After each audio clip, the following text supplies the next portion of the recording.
大家好，我是公事家小编。看到小朋友滑木筏的画面，好疗愈啊！但是你知道吗？这不是在哪一条溪流，而是在住家的大楼院子里。这个设计超厉害的，小编先跪了。今天我们就一起来一趟建筑之旅，认识4位台湾重要的建筑师与他们的作品吧。刚刚说的这栋建筑是标准的“我家门前有小河”，这是建筑师姜文渊在都市里造山的理念。他常常到山里寻找灵感，参考大自然的绿色形态。他跟团队也回到最单纯的工作状态，用自然的角度去思考观察。这个就是我们要的美感哈，这个美感就天成，就老天爷安排的。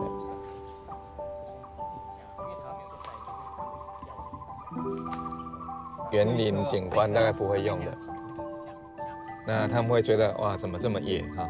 对，怎么敢用的？可是其实非常非常漂亮。这里的住户回家就像回到自然环绕的山里面，真的让人好羡慕。有山有树有流水小溪，姜文渊花了10年，让各式生态物种都在这里安居。房子盖好之后，姜文渊的团队继续留下来陪伴住户，透过各种课程，让自然理念在住户心中发芽。他还要跟同业一起合作，朝共好共生的目标迈进。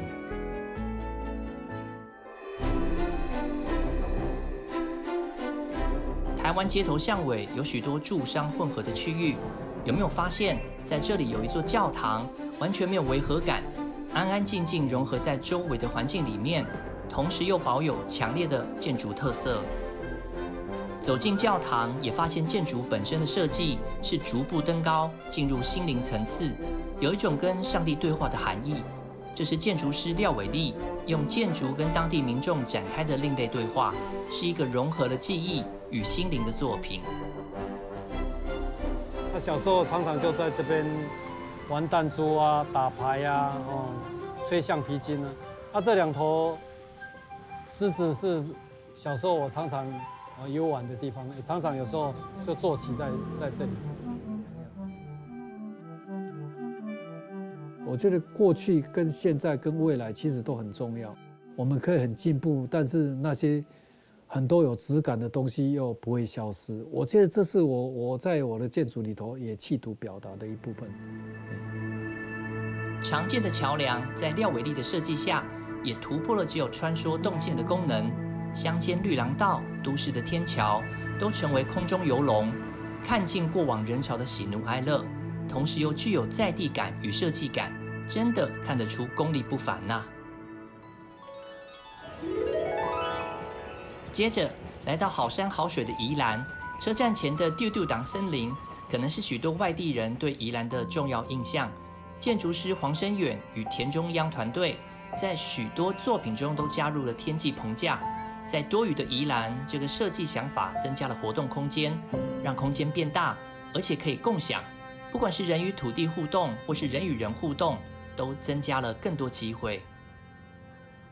社会财富啊，或者什么上面，你要做到大家共享，真的太困难了。可是，在其他可能的状态下，尽量的共享无分别，真的努力啊。所以你知道我们同事为什么大家会常常在熬夜？他可以简单的按照原来开的条件做完就算了。可是我们只要有任何机会，就想尽办法让它的开放性是存在，这很花力气耶。如果把宜兰比喻成一片叶子，黄申远与团队的作品，从棚架到栈道，大大小小的公共空间，就是在建立维管束的概念，串联每一部分，让宜兰更有生命力。接下来，我们一起跟着建筑师曾志伟到海边找灵感。他突然泡进水坑里，好像是在感觉自然的律动。他想要向自然学习，与自然共存。海边、山里都是启发他感受的空间。他还用纱网在山里巧妙隔出了人与自然的空间。这里可以举办各式活动，呼唤身体的五感，静下心来感受大自然的讯息。曾志伟是台湾年轻一辈的建筑师，作品独树一格，引起广大注意。对他来说，少就是多。他像是一个安静的诗人，找到自己的方式，和谐地创造出建筑空间，跟大自然相处。你在这个地方，并不是要去看到创作者本身的挣扎，而是这个地方要留给你什么样的状态，什么样的地方会让你心生敬畏。如果想更进一步去探索，很未知的那个，很让人心动的那个美，很深刻的去感受。这些独具特色的建筑是不是让你非常感动？其实建筑师们有共同的理念与想法，都是师法自然。他们一步步用自己的方式呈现出不同的台湾之美。喜欢这次建筑之旅的介绍吗？本支影片的素材都来自公视纪录片《建筑漫漫》。等疫情过后，小编一定要一个一个好好去朝圣一下喽。